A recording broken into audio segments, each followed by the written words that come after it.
আসসালামু আলাইকুম রহমতুল্লাহ। সম্মানিত দর্শক, আপনারা কেমন আছেন? আশা করি সকলেই ভালো আছেন। এই আমার ঘাসের জমিটাতে লক্ষ্য করে দেখেন, আমার গরু কমে গেছে। গরু দুইটা হয়েছে, ঘাস একটু কম লাগতেছে। এখান থেকে কেটে কেটে নিয়ে যাচ্ছি।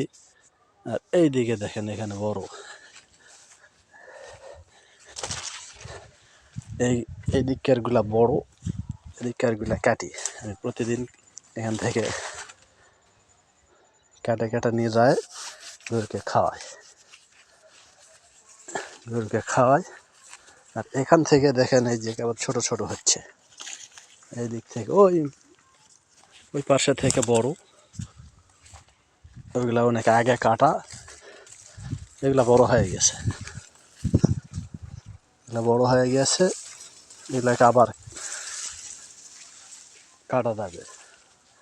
আর ওই পাশের ওগুলা এখনো খাচ্ছেই গরু। ওগুলা প্রতিদিন সকালে কাটি।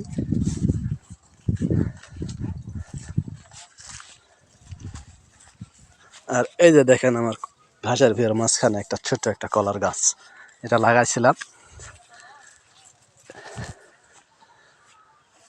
ঘাসের ভিড়ের ভিতরে দেখে বড় হয় নাই।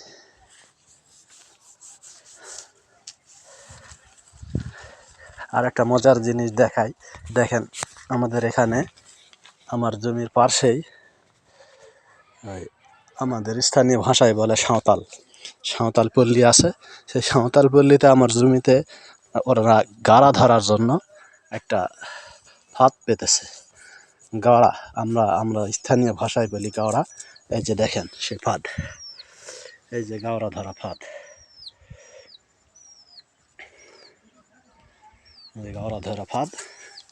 এটার ভিতর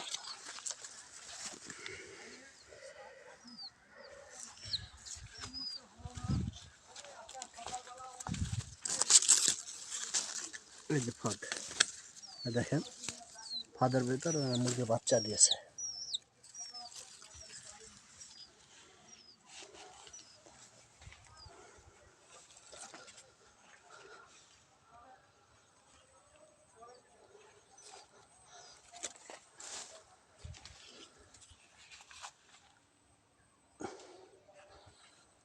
আজকের ভিডিও এই পর্যন্তই। আসসালামু আলাইকুম।